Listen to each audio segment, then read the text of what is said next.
Hi, in this Blick video we'll look at how different technologies are used in PE-BPMN and which stereotypes are applied to a model and how. So for the example process we're using a kind of generic outsourcing computations on private data. So the process is something like this, that the first party protects some of its inputs, sends the protected data to the second party that computes something, sends the protected results back, and then the first party learns the computation result, where the computation depends on first the protected data sent by the first party and then some additional inputs on the side of the second party. Well, first, this version of the model is using the generic stereotypes, protect confidentiality, use some privacy-enhanced technology computation, and then open the confidentiality protection. So this, you could say, specifies the purpose of what kind of tasks this model should have. And if you look at the menus, then of course we see the additional stereotype menu. Most importantly, we should look at the PET computation. So in here we see that the protected data that we got from the first party is marked as private, whereas the additional input is marked as public, and for this purpose we assume that the private computation is such that it gives a private output. So this is what we expect from this process. So now let's look at how it can be done with some other technologies, or what changes in the model. So for example, if you want to use public key encryption, then first we have to add information about this key pair. So we have added the public key that is used for encryption and private key that is used for decryption, and these together form a key pair that we have called pair 1. And well, for decryption task, we also have to specify the roles of the input data and the key. As similarly for the decryption task, the key and ciphertext roles have been specified. And the generic PET computation has been replaced by public key computation, so some sort of homomorphic operations on this ciphertext, where similarly to before, we have marked that the protected data is encrypted and the additional input that the second party adds is public input to this operation. So this is then the instance of the generic process using public key encryption. Of course, we can do something similar with symmetric encryption. The only difference here is that now we have only one key that is used both in encryption and decryption tasks. And of course, then we are using stereotypes for symmetric key encryption that are the SK prefix in the stereotype name. Other than that, overall the stereotypes look kind of similar. That, for example, we have to fix the roles of which one is the key and which one is the ciphertext, or for encrypted computation, which is the public and which is the protected input. Now, if you want to use some other technologies, then we have to also start modifying the pattern of it. So encryption matches very well with this generic protect, compute and open idea. But for example, if you want to look at Intel SGX, then when you think about this technology, you can say that it specifies methods how to give inputs securely to this secure processor, and of course it can then process data securely. However, the way how to give outputs back is not maybe part of that technology that much. So, for example, one thing, well, how you could model this process using SGX is, well, you start with the SGX protect stereotype, which we have specified for the methods of SGX providing inputs for SGX. And in doing so, you have to specify in this group which SGX processor these inputs are intended for. So right now we're going this SGX processor 1, and you can see in the highlights that this computing task in here is something carried out by SGX processor 1. On the computing side, you can see again that we have to fix the group, so still called SGX processor 1, and then this menu is similar to the PET computation, where we have to fix that some data is already protected for this SGX processor and some data in here is public, and then you have to specify whether this output of this computation is something that's private and kind of intended for internal use in this SGX, or intended for outside use. So one way to do this process is to mark this as public, so then we get the public data that we get to send, and in fact, of course, then we don't really need a remove protection task in here, because we in fact did not include any protection. So the problem when you're doing it like this is that the second party who is running the SGX computation also gets to see the output, which it didn't see previously. So if that is not desirable, then Bleak offers you a possibility to combine this SGX computation with some sort of data protection stereotype. So we will look at this in here. So similarly, we use this SGX process to use this SGX protection, and this data is sent, and we do the same computation. However, in this case, we mark that the computation output is indeed SGX private. And now we add a second computing task for this same SGX machine that has actually two stereotypes. It has public key encryption, so we also have added the key pair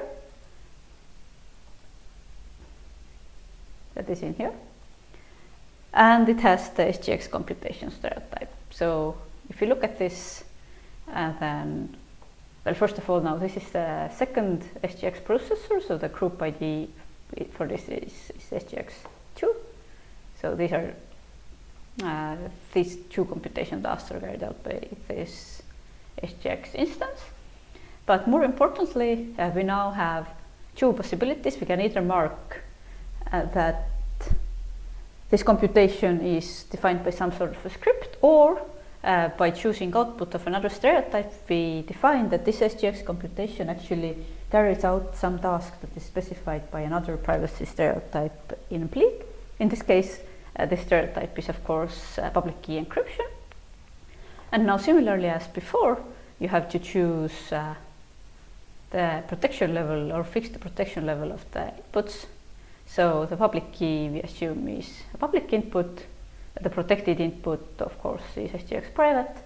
And for now, we assume that this data in this task is encrypted, but with respect to the protection that SGX usually applies to its own intermediate values, it is public.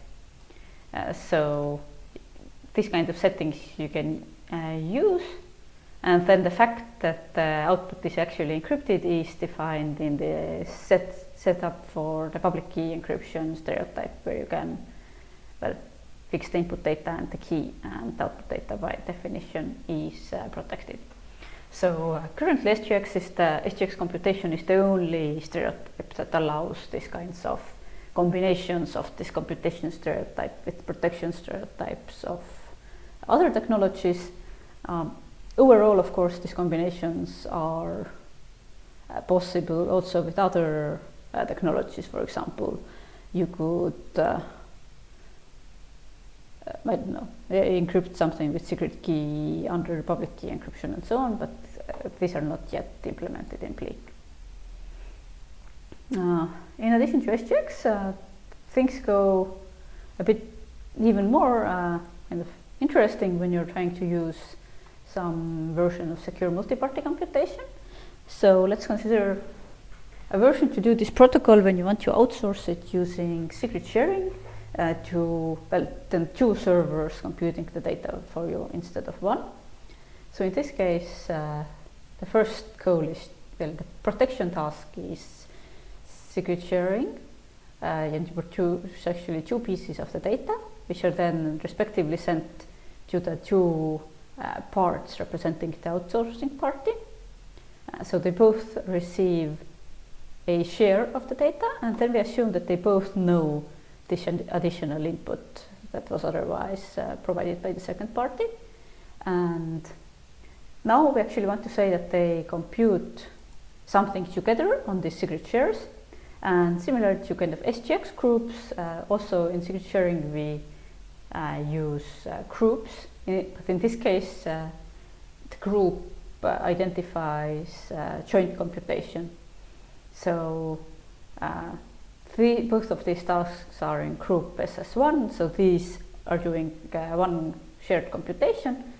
And when you are adding the stereotypes, then you also match the different inputs. So in this case, we have, protected data share 1 and protected data share 2 are matched to be one corresponding input, and in this case, the secret share input, and something called additional input that is present on both sides is matched together. So this is the public input that we had on the previous models. And for secret sharing cases, it's exactly the case that we expect that if two parties have input with exactly the same name, then this is treated as a public input to this computation. And now both of these parties compute something, they actually compute a share, or they receive a share of this output, and then both of these parties send their respective shares back. And we have the reverse of the sharing that we call reconstruction, that then takes these two shares and constructs the final output for the initial party. So this is the version how you can use secure multi-party computation, or concretely secret sharing, if you want to outsource computations to somebody, and in this case to two parties. Another way how to achieve a similar security level is, instead of outsourcing, is to do this computation shared with the second party. So this changes the process quite a lot, because now the second party, who previously just used its input that we call the additional input as public, also has to secret share. So actually the process becomes kind of symmetric. So in the beginning, both parties take their input, called either the input or additional input, and they run secret sharing protocols, and then they exchange the shares of these values, and then they do the joint computation. So now this is a different instance of the computation, so we have given it this unique group ID, in this case SS2. So these two computations are linked with this ID, and as before we have matched these inputs. However, now we can see that we have both inputs are shared, so we have input share 1 matched with input share 2. So these two are actually one input, but it's in shared form. And similarly, additional input share 1 and additional input share 2 have matched together when adding this stereotype. So now both of these parties get the output share, and since the second party was not expected to receive the output in this process, then it sends its output share to the first party, and the first party can reconstruct to learn the desired output of the computation.